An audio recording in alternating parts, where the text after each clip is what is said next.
Bonjour à tous et bienvenue chez moi. Enfin plutôt chez Madame Fauché.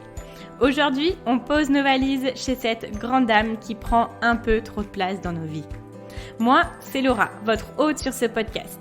Chaque semaine, on aborde le sujet de l'argent pour le mettre au service de vos ambitions et reprendre le pouvoir sur votre vie. Alors, prêt à sortir de la fauche ? Faisons le chemin ensemble, sans pression, pas à pas, comme à la maison. Vous êtes prêts ? C'est parti. Salut tout le monde! Avant de commencer, je voulais vous souhaiter la bienvenue dans le calendrier de l'Avent de Madame Fauché. Et oui, mon petit cadeau pour vous, c'est de vous avoir préparé un podcast par jour jusqu'au 25 décembre. Si vous m'écoutez à un autre moment de l'année, ne vous inquiétez pas, vous ne verrez pas la différence. Ces épisodes peuvent être consommés sans modération et n'ont aucune date de péremption. Vous savez, un petit peu comme les nombreux chocolats de Noël qui restent après les fêtes. Peu importe le moment de leur dégustation, ils sont toujours aussi savoureux. Sur ce, je vous souhaite de très bonnes fêtes, une très bonne écoute. J'espère que ce calendrier de l'Avent vous plaira. Et c'est parti pour l'épisode du jour. Bonjour à tous, je suis ravie de vous retrouver aujourd'hui. Bravo! Je tiens à dire à toutes les personnes qui ont cliqué sur cet épisode parce que, voilà, faut être un petit peu accroché ou courageux pour se dire, tiens, je vais écouter un épisode sur les impôts. Et merci d'être là, je pense que ça va être une super aide dans votre vie parce que les impôts, c'est quelque chose qui est un petit peu compliqué à comprendre. Il y a beaucoup de règles. Chaque année, il y en a des nouvelles. C'est un métier de bien gérer les impôts, de conseiller les personnes sur comment bien déclarer ses impôts. Aujourd'hui, moi, du haut de mon petit 26 ans, j'ai essayé d'éclaircir un petit peu le domaine. Alors, pour tout vous dire, peut-être que vous êtes au courant, mais j'ai la phobie administrative. Donc aujourd'hui, je pense que je l'ai encore, mais elle est plus gérée, j'ai les choses sous contrôle. Voilà, tout ce qui est administratif aujourd'hui est sous contrôle, enfin je l'espère, mais ce n'est toujours pas une partie de plaisir. Et pour moi, cet épisode-là, c'est un petit peu ce genre d'épisode où c'est un petit peu une thérapie personnelle aussi, parce que l'objectif, c'est à la fin du podcast de tout comprendre sur les impôts. Ce qui se passe, c'est qu'on a toujours des termes qui sont un petit peu alambiqués, il y a toujours des règles, des contre-règles, on ne sait jamais vraiment trop comment ça fonctionne. Donc, moi, mon objectif, c'était qu'on puisse comprendre d'où ça vient, pour qui, pourquoi, comment, etc. Alors peut-être que cet épisode se fera en 2 parties parce qu'il est assez long, c'est le plus long que j'ai eu à faire pour tout vous dire, c'est celui qui m'a pris le plus de temps de recherche et d'énergie parce que quand on a la phobie administrative, passer son temps sur le site internet du service public, comment vous dire, c'est pas facile, mais je l'ai fait pour vous, je l'ai fait pour ce calendrier de l'Avent et aujourd'hui on va voir comment comprendre les impôts. On va essayer de tout comprendre, d'être incollable sur le sujet, mais le plus important et ce pourquoi on est tous là, clairement, c'est comment réduire nos impôts. Parce qu'on veut gagner plus, mais on ne veut pas forcément en donner davantage au gouvernement. Ça, c'est logique et je le comprends très bien. Donc, écoutez, bienvenue dans cet épisode. Bravo à vous, les courageux. C'est parti, on y va. Donc, dans un premier temps, on va avoir une partie où on va vraiment essayer de comprendre. Les impôts, qu'est-ce que c'est ? D'où est-ce que ça vient ? Qui décide des impôts ? Où est-ce qu'ils sont appliqués ? Et ensuite, dans une seconde partie, on va voir comment faire en sorte de les réduire. Il y a énormément de façons, donc ça c'est une très bonne nouvelle. Moi, j'ai sélectionné entre guillemets les 7 plus importantes, celles que j'ai trouvées les plus pertinentes, mais bien évidemment, comme dans tout podcast que je vous fais, je vous dis toujours, renseignez-vous davantage sur ce que vous avez envie de voir plus en détail. Ok, donc comment réduire ces impôts ? C'est quelque chose qu'on m'a plusieurs fois demandé d'aborder. Mais ce que je voulais faire avant, c'était de vraiment voir comment comprendre les impôts, voir ce que c'est et voir où est-ce que l'on va pouvoir jouer en termes de fiscalité. C'est toujours un petit peu compliqué de tout comprendre, même quand on va sur le site du service public ou des grands sites qui sont quand même assez cohérents, on va dire compétents.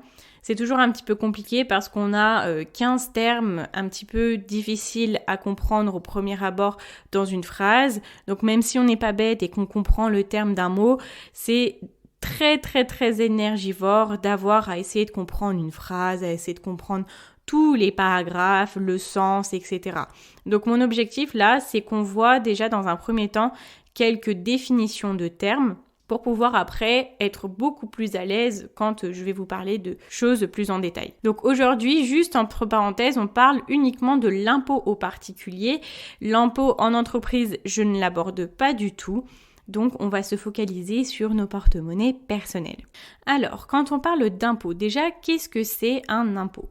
Un impôt, d'après Infogouv, c'est un versement obligatoire et sans contrepartie aux administrations publiques. Donc, c'est-à-dire qu'on donne notre argent juste, sans avoir rien en retour. Ok, maintenant, plusieurs termes spécifiques. On va parler de contribuable. Un contribuable, c'est la personne qui paye les impôts. Donc, c'est vous et moi. Très simple. Ensuite, l'assiette. L'assiette ou assiette de l'impôt ou assiette fiscale, on aime bien avoir plusieurs définitions pour plusieurs choses, c'est l'ensemble de nos revenus. Donc que ça soit notre salaire, que ça soit aussi des revenus en nature, donc on puisse avoir des repas en entreprise, des revenus sur des logements en location, des voitures de fonction, etc. Tout ce que vous recevez à la fin du mois, que ça soit en nature ou que ça soit en monnaie. Et donc, c'est sur ce revenu-là, donc sur l'assiette de l'impôt, l'assiette fiscale, que l'on va calculer l'impôt. Ensuite, on parle de domicile fiscal. Donc, le domicile fiscal, c'est là où on vit plus de 6 mois par an. Donc, c'est notre résidence principale. Donc, c'est là où on habite concrètement. Exonération d'impôts, c'est quand on ne va pas toucher d'impôts. On est exonéré, on est gracié. On ne va pas avoir à payer quoi que ce soit. Ensuite, le crédit d'impôt. Le crédit d'impôt, c'est une somme que l'on va enlever à nos impôts. En d'autres termes, c'est ce qui nous permet d'avoir une réduction d'impôt. Un crédit d'impôt qui est plafonné, en fait, on va nous dire votre crédit d'impôt est plafonné à hauteur de 5 000 € par exemple. En fait, ça veut dire que votre crédit d'impôt, donc ce qu'on va enlever à votre impôt, ne peut pas excéder ce montant-là, donc les 5 000 €.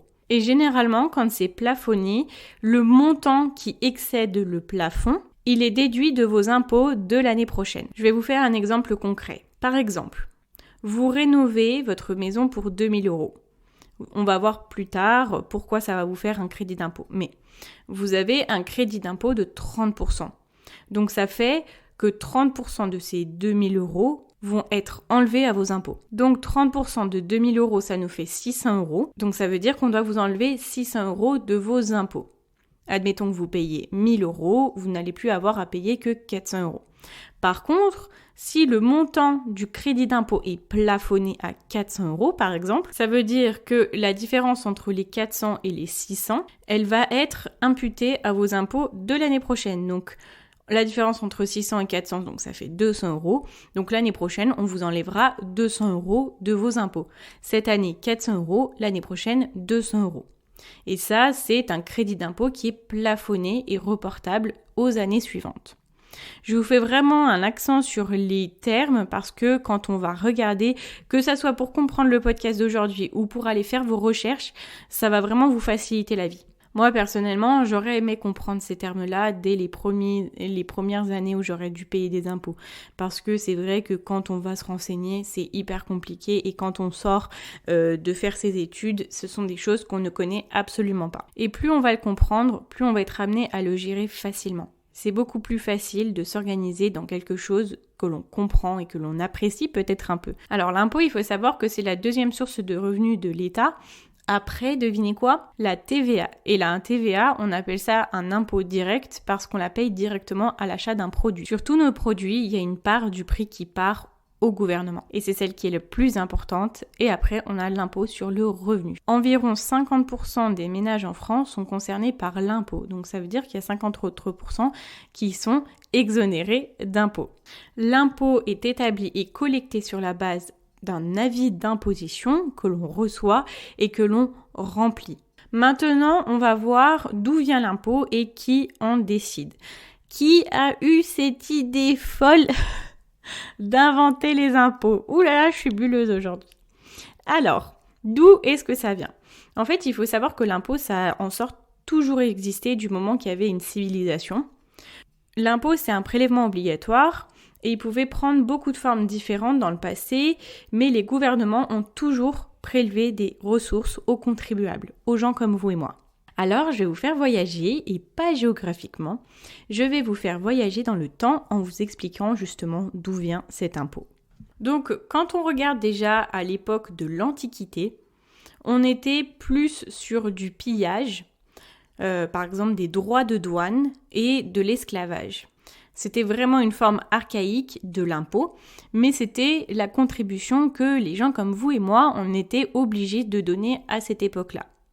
Ensuite, au Moyen-Âge, on avait beaucoup d'impôts différents. Il y avait la corvée. C'était un impôt en nature qui était un petit peu comme un échange de temps de travail contre la protection du seigneur.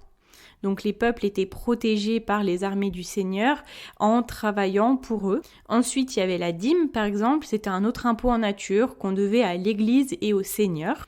Il y avait la gabelle qui était un impôt indirect. Ensuite, on se rapproche de notre époque avec l'époque moderne, où les impôts étaient quelque chose qui était très important dans la monarchie, et notamment pour le financement des guerres. Les royaumes récoltaient de nombreuses ressources pour financer les guerres et aider à financer les conquêtes de territoire, les conquêtes de pouvoir, etc.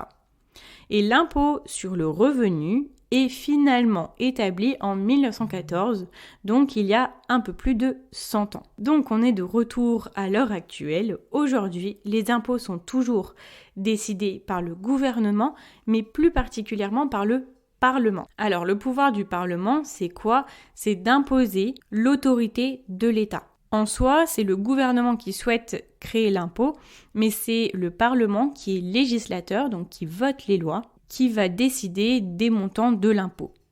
Parce que lui, le Parlement, il est là pour le peuple et pour le gouvernement. En fait, ça, c'est vraiment les bases de la démocratie où on a 3 pouvoirs différents. Le gouvernement a 3 pouvoirs éclatés qui sont indépendants les uns des autres pour éviter les pleins pouvoirs et donc la dictature. Donc quand on regarde les impôts, c'est une...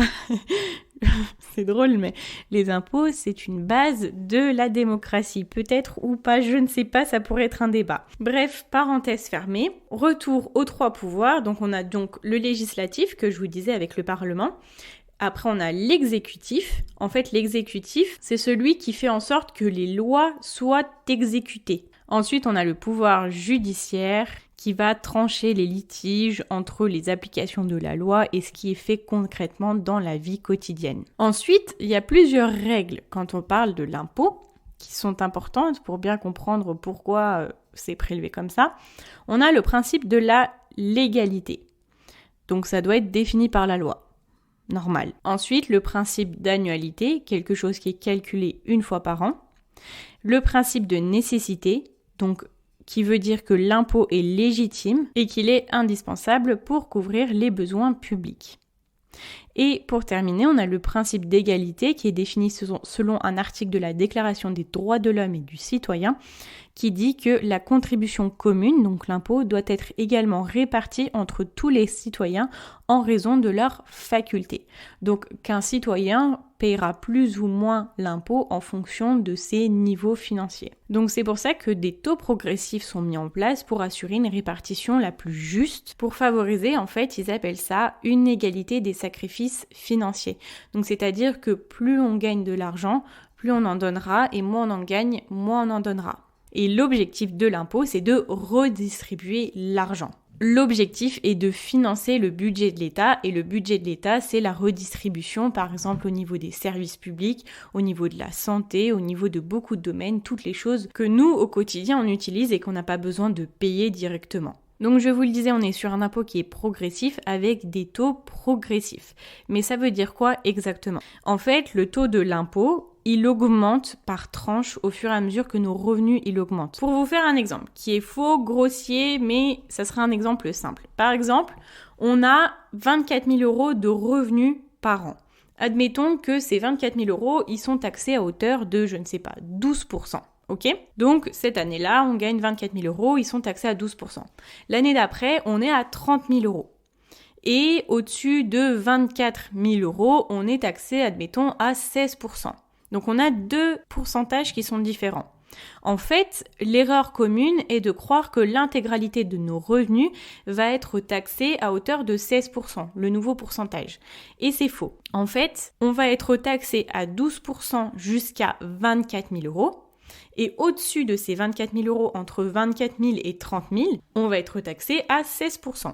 Et là, c'est là que parfois des ménages font un petit peu l'erreur de se dire « Ah bah, si je choisis ce poste-là où je vais gagner plus, je vais passer sur la tranche au-dessus et je vais plus payer. » Alors oui, tu payeras plus sur la tranche au-dessus, mais tu gagneras toujours plus d'argent. Parce que dans tous les cas, ce qui était en dessous de tes revenus de base va toujours être taxé de la même façon. Voilà. Et maintenant, il faut savoir, je pense que vous le savez tous parce qu'on est tous concernés, depuis le 1er janvier 2019, l'impôt sur le revenu est prélevé à la source pour la plupart des revenus.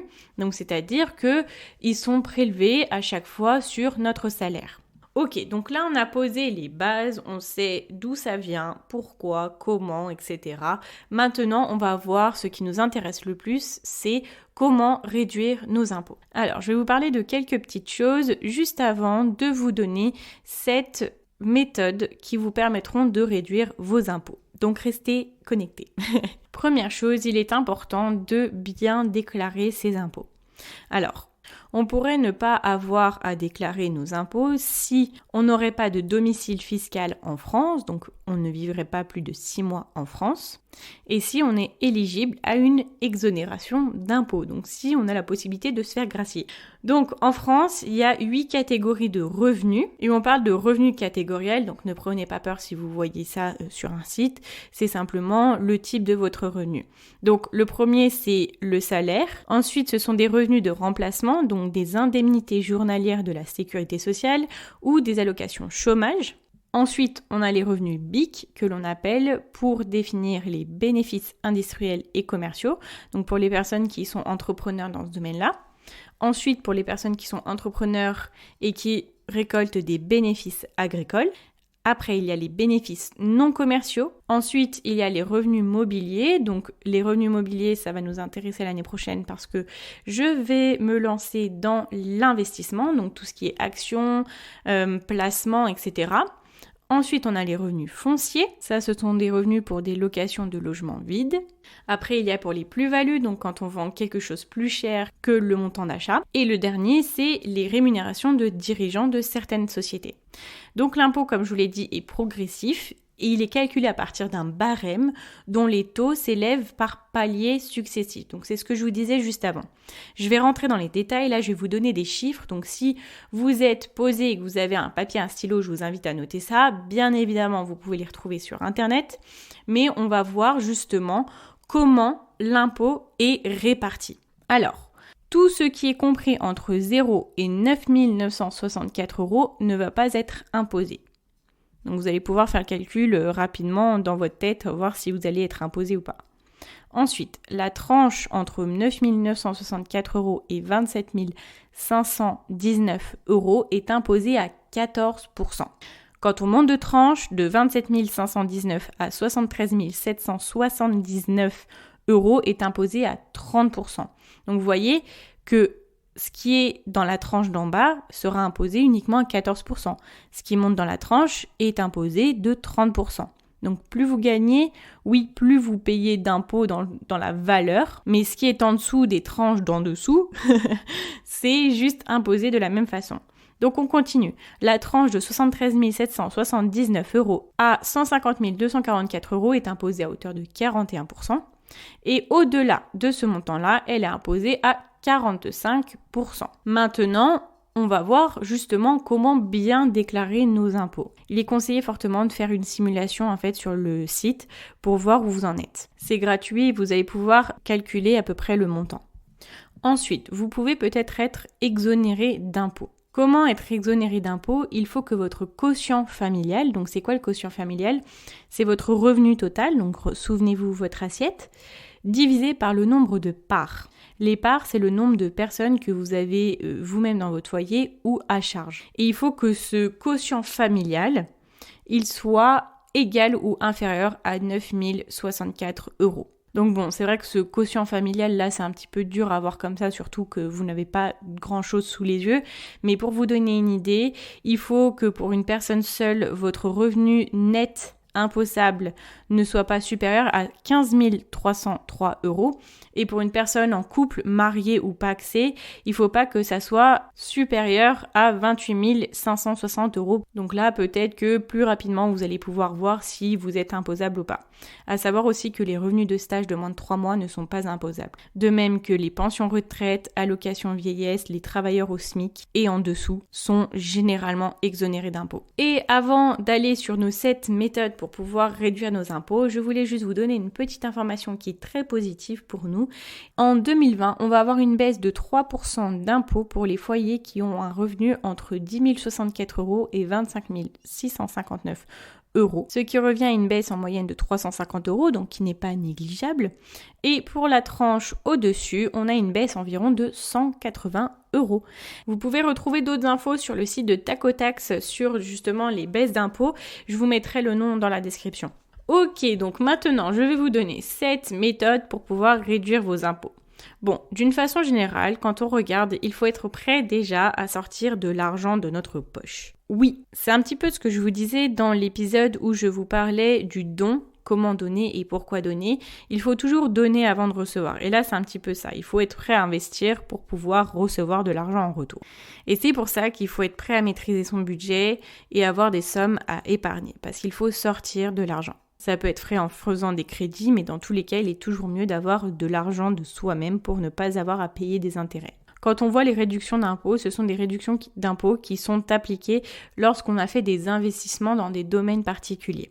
On valorise d'une façon générale les actions honorables, je les mets entre guillemets, lorsque l'on investit dans de bonnes causes, et je vais vous expliquer tout de suite pourquoi. Quand vous allez investir dans un domaine, vous allez avoir un pourcentage de cet argent-là que vous aurez investi qui sera déduit de vos impôts.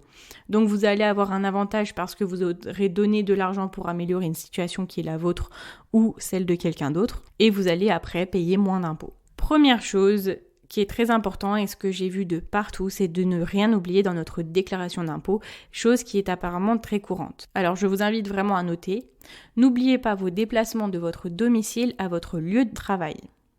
N'oubliez pas votre restauration sur votre lieu de travail. N'oubliez pas l'achat de documentation professionnelle dans le cadre par exemple d'une formation pour votre travail.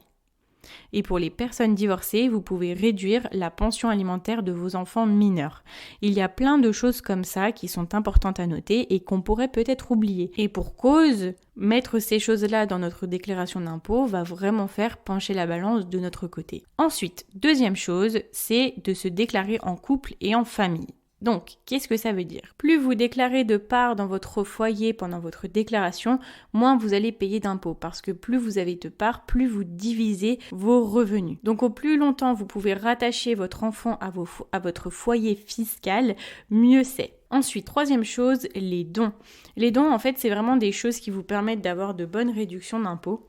Donc vous pouvez faire des dons à des associations ou à des partis politiques. Donc les associations, c'est des associations à but non lucratif. Et d'une façon générale, vous avez 66% des sommes qui sont versées aux associations qui sont déduits de vos impôts. Et en plus, ce qui est intéressant, c'est que généralement, quand vous mettez en place des dons mensuels dans des associations, elles vous donnent le montant total à l'année de vos dons ou le montant total mensuel, et elles vous donnent le montant que vous allez réellement sortir à la fin de l'année quand les impôts seront déduits. Après, on a l'immobilier. Donc il y a plusieurs lois qui vous permettent d'investir dans des types d'immobilier, je ne sais pas si ça se dit, mais de par la suite pouvoir réduire votre investissement au montant de vos impôts. Alors je vais vous en parler de quelques-unes et celles qui sont le plus utilisées. Donc la plus connue, la loi Pinel. Quand vous investissez dans un logement neuf, encore en construction, ou un logement qui fait l'objet de travaux de réhabilitation, donc de rénovation. Et en fait, vous allez avoir une déduction de 12% pour les locations qui sont engagées pour 6 ans, donc c'est-à-dire que votre bail fait 6 ans, que la personne s'engage à rester pour 6 ans et que vous vous engagez à lui donner le logement disponible pendant 6 ans, et à 21% pour les locations engagées pour 12 ans. Et cette loi, en fait, elle est faite dans l'objectif de permettre aux personnes qui ont des revenus assez modestes d'accéder à un logement neuf ou rénové. Vous pouvez investir dans 2 logements dans la loi Pinel par an. Et la limite de l'investissement est de 300 000 euros. Donc, c'est-à-dire qu'on ne prendra pas de pourcentage au-delà de cette limite-là. Ça, c'est quelque chose qui se fait beaucoup. Et l'objectif de cette loi, c'est vraiment de permettre d'améliorer les logements que les personnes aux revenus modestes ont à disposition. Ensuite, vous avez la loi Bouvard qui vous permet d'avoir une réduction d'impôt de 11% quand vous investissez dans un bien loué meublé. Ensuite, vous avez une réduction d'impôt entre 22 à 30% pour des travaux dans des biens anciens et réhabilités qui sont sur des sites patrimoniaux. Et en faisant mes recherches, je me suis vraiment rendu compte qu'il y avait quasiment un dispositif pour chaque situation. Et en soi, quand vous voulez investir dans l'immobilier, ça peut être bien justement de vous renseigner sur ces lois-là. Donc il y en a qui sont valables que 4 ans, d'autres qui sont reconduites. Vous allez vraiment pouvoir voir dans quoi c'est le plus intéressant d'investir pour pouvoir après avoir des réductions d'impôts. En soi, votre investissement peut vous coûter vraiment, vraiment moins cher et vous paierez moins d'impôts, tout en augmentant votre patrimoine, c'est-à-dire vous allez investir. Donc votre investissement vous coûtera moins cher et vous allez pouvoir commencer à recevoir des loyers tous les mois. Bon, moi, pour ma part, ce n'est pas encore quelque chose dans lequel je veux me lancer. L'immobilier, c'est pas la priorité pour l'instant parce que je n'ai pas de CDI, donc ça risque d'être un petit peu compliqué pour moi si je veux me mettre dedans. Je vais me lancer dans d'autres types d'investissements. Donc vraiment, je vous invite à vous renseigner, à aller voir des spécialistes. Il y a des gens qui ne font que ça, qui investissent dans l'immobilier et qui pourront vous donner beaucoup d'informations. Ensuite, pour les personnes qui ne veulent pas forcément investir dans l'immobilier, mais qui ont une maison, donc prochaine méthode, vous pouvez investir dans des rénovations de transition énergétique. L'objectif du gouvernement pour ce dispositif, c'est d'essayer d'améliorer les empreintes énergétiques des foyers. Ça, c'est un dispositif qui est fait jusqu'à 2020, mais qui est possiblement reconduit pour l'année prochaine. Je voulais vous en parler parce que je pense qu'il y a de fortes chances, et de ce que j'ai vu dans d'autres articles, qu'il soit reconduit. Donc, vous avez un crédit d'impôt de 30%, qui est applicable à la plupart de tous vos travaux de transition énergétique. Vous avez un taux de 15% pour les dépenses de remplacement de fenêtres et jusqu'à 50% pour les dépenses de dépose d'une cuve de fuel. Alors, je me suis renseignée sur le sujet et apparemment le fuel deviendrait progressivement une énergie verte. Donc ça reste à confirmer, mais quoi qu'il en soit, vous avez un crédit d'impôt de 50% pour ça. Alors, ces réductions d'impôts sont plafonnées jusqu'à 2 400 € pour une personne seule, donc qui soit célibataire, veuve ou divorcée, ou jusqu'à 4 800 € pour un couple soumis à une imposition commune, donc qui est déclaré sur le même foyer dans votre fiche d'imposition. Ensuite, 6e méthode, c'est d'employer un salarié à domicile. Et là, ça devient vraiment intéressant. Enfin bon, ça dépend pour qui, hein. Ça se trouve, l'investissement immobilier, c'est très intéressant pour beaucoup de personnes et je le comprends. Mais dans l'épisode 18, je vous parlais de cadeaux à vous faire à vous-même pour les prochaines années. Et dans ces cadeaux-là, on avait le cadeau du temps. Et avoir quelqu'un qui vient travailler chez vous pour faire des choses que vous n'avez pas le temps de faire, ça vous permet vraiment d'améliorer votre vie parce que vous libérez votre temps pour des tâches qui peuvent être facilement délégables et ça vous permet d'avoir du temps pour faire d'autres choses que vous appréciez d'autant plus. Et ce qui est encore mieux, c'est que d'employer un salarié à domicile vous permet d'avoir des réductions d'impôts. Donc, pour les personnes qui viennent vous faire du ménage, de la garde d'enfants, du soutien scolaire, de la préparation de repas, des petits travaux de jardinage, de l'aide à domicile, donc assistance aux personnes âgées ou handicapées, va vous permettre d'avoir des réductions d'impôts. L'avantage en impôts, il est de 50%. Donc 50% des dépenses que vous allez effectuer pour ces salariés à domicile va être déduit de vos impôts. Donc ce qui veut dire que quand vous allez dépenser 100 € pour un salarié à domicile, vous n'allez payer à la fin de l'année que 50 €. Alors, par contre, ces dépenses, elles ne peuvent pas excéder 12 000 € par an, mais pour les personnes qui sont invalides, elles peuvent aller jusqu'à 20 000 €. Donc c'est pour ça que là, l'aide à domicile prend toute son importance. Et ça peut être aussi dans le cas des personnes qui ont à charge une personne invalide, c'est 20 000 €. Alors là, vraiment, si vous avez besoin de temps, du coup, n'hésitez pas parce que quand vous pouvez voir le prix des prestations, pensez qu'à la fin de l'année, ces prix-là seront divisés par 2. Et pour terminer, la dernière astuce est d'alimenter un plan épargne retraite. Le plan épargne retraite, c'est un livret qui vous permet de mettre de côté et de faire fructifier votre argent et il est disponible dans quasiment toutes les banques. Je vais vous donner un petit peu plus de détails. Le plan épargne retraite, c'est une épargne à long terme. En gros, elle vous permet d'économiser pendant votre vie active et d'avoir pendant votre retraite une rente. Vous pouvez avoir différents types de rentes, mais ce qui est important dans ce plan épargne retraite, c'est que les versements que vous allez faire dessus chaque mois peuvent être déduits de vos impôts à hauteur de 10%. Et on a un plafond de 32 419 €. Voilà, à savoir attention que quand on a la rente qui est versée, on est imposé à ce moment-là. Ok, on a fini ces 7 méthodes, mais je vais vous en donner quelques-unes sur lesquelles vous pourrez vous renseigner si ça vous intéresse. Vous pouvez investir dans le capital d'une PME. Donc les investissements qui sont faits dans le capital d'une PME ou même de votre propre entreprise peuvent être déduits à hauteur de 18%. Avec des versements limités de 50%. Ça, quand vous êtes célibataire et quand vous êtes en couple, c'est à hauteur de 100 000 €. Ensuite, vous pouvez investir dans certains fonds, donc des FIP, donc des fonds d'investissement de proximité, ou un FCPI, les fonds communs de placement dans l'innovation. Et ça permet de réduire vos impôts à hauteur de 18%. Lorsque vous investissez dans ces fonds-là, vous avez 18% de ces fonds-là qui sont déduits de vos impôts. Voilà, c'était des petits bonus aux autres méthodes que je vous ai données. Bon, gros big up à Tacotax, qui est vraiment une référence quand on veut se renseigner sur la fiscalité de tout. Et ils disent qu'il y a 4600 niches fiscales. Donc les niches fiscales, c'est ce qui nous permet de réduire nos impôts. Donc il y a beaucoup de possibilités. La conclusion de tout ça, c'est pour moi, le pouvoir, c'est l'information. L'argent, c'est l'information.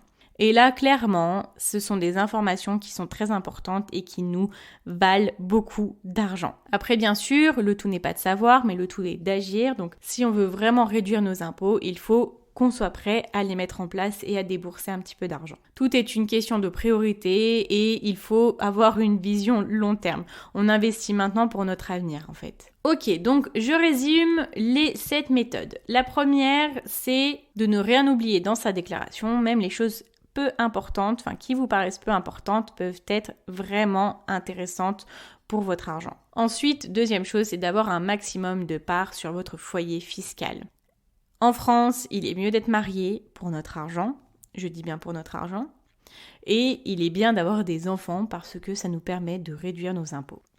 Ensuite, les dons qui vous permettent d'avoir une réduction fiscale, l'immobilier, l'investissement, donc renseignez-vous sur les lois qui vous permettent d'avoir des réductions. Ensuite, les rénovations de transition énergétique, on aime le vert, faisons une transition au fioul, bien évidemment. C'est drôle, en fait, je connais rien du tout là-dessus, mais alors ça m'avait un petit peu choqué quand j'avais vu le fioul parce que je me souviens que ma grand-mère dans son ancienne maison avait un truc au fioul et pour moi ça m'a l'air assez vieux. Donc si vous avez des informations là-dessus, je serais preneuse.